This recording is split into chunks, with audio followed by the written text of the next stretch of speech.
मैं चीन में शियान की बिग वाइल्ड गुंजा पैगोडा में वहां भी गया, जहां से बौद्ध ग्रंथ पूरे एशिया में पहुंचे।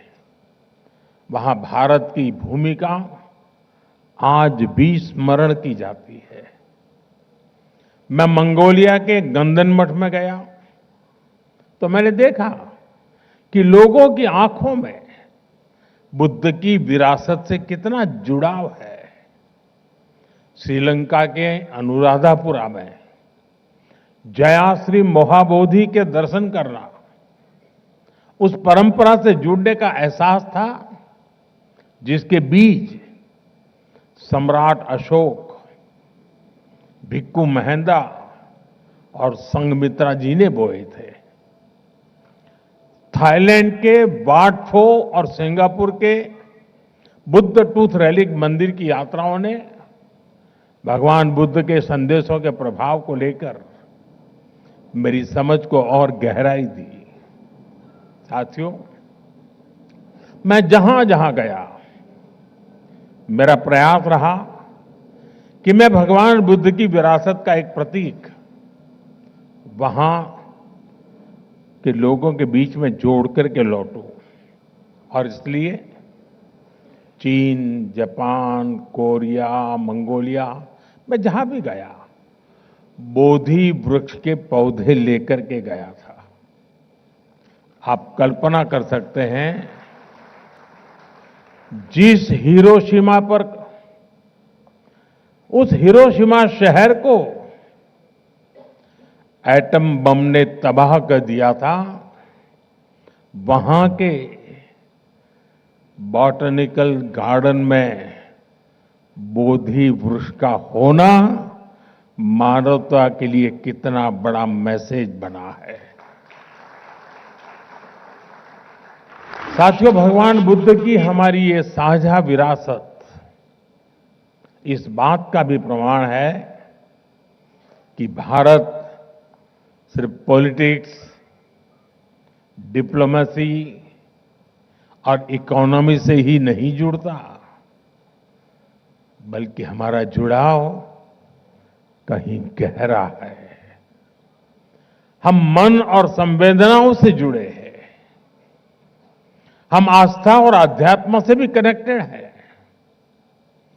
साथियों, भारत केवल भगवान बुद्ध के पावन अवशेषों का संरक्षक नहीं है, बल्कि उनकी परंपरा का जीवंत वाहक भी है।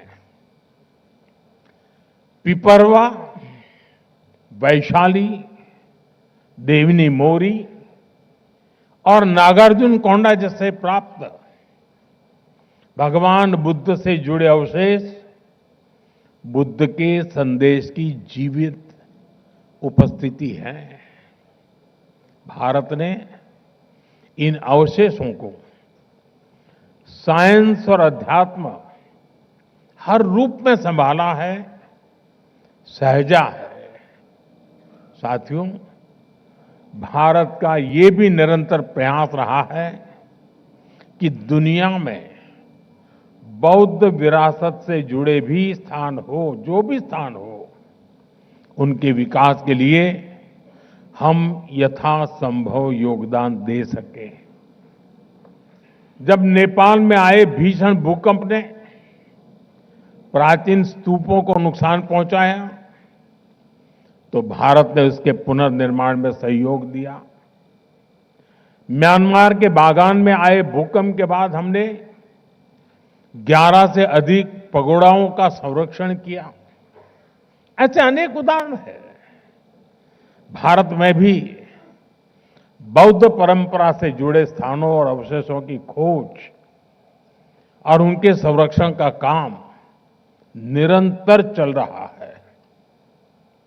जैसा मैंने आपको पहले कहा, मेरा जन्मस्थान गुजरात का वडनगर बौद्ध परंपरा का एक बहुत बड़ा केंद्र रहा है। मैं जब गुजरात का मुख्यमंत्री था, तब वहां बौद्ध परंपरा से जुड़े हजारों अवशेष मिले थे। आज हमारी सरकार इनके संरक्षण पर भी बल दे रही है और आज की पीढ़ी को इनसे जोड़ भी रही है। वहां एक शानदार एक्सपीरियंशियल म्यूजियम भी बनाया गया है, जो करीब 2500 वर्ष के इतिहास का अनुभव देता है। अभी कुछ महीने पहले ही जम्मू कश्मीर के बारामूला में बौद्ध काल की प्रमुख बुद्धिस्ट साइट का पता चला है। अब इसके संरक्षण का काम तेज किया जा रहा है। साथियों, पिछले 10-11 वर्षों में भारत ने बौद्ध स्थलों को आधुनिकता से जोड़ने का भी प्रयास किया है। बोध गया में कन्वेंशन सेंटर और मेडिटेशन व एक्सपीरियंस सेंटर बनाया गया है। सारनाथ में धमेक स्तूप पर लाइट एंड साउंड शो और बुद्ध थीम पार्क का निर्माण किया गया है।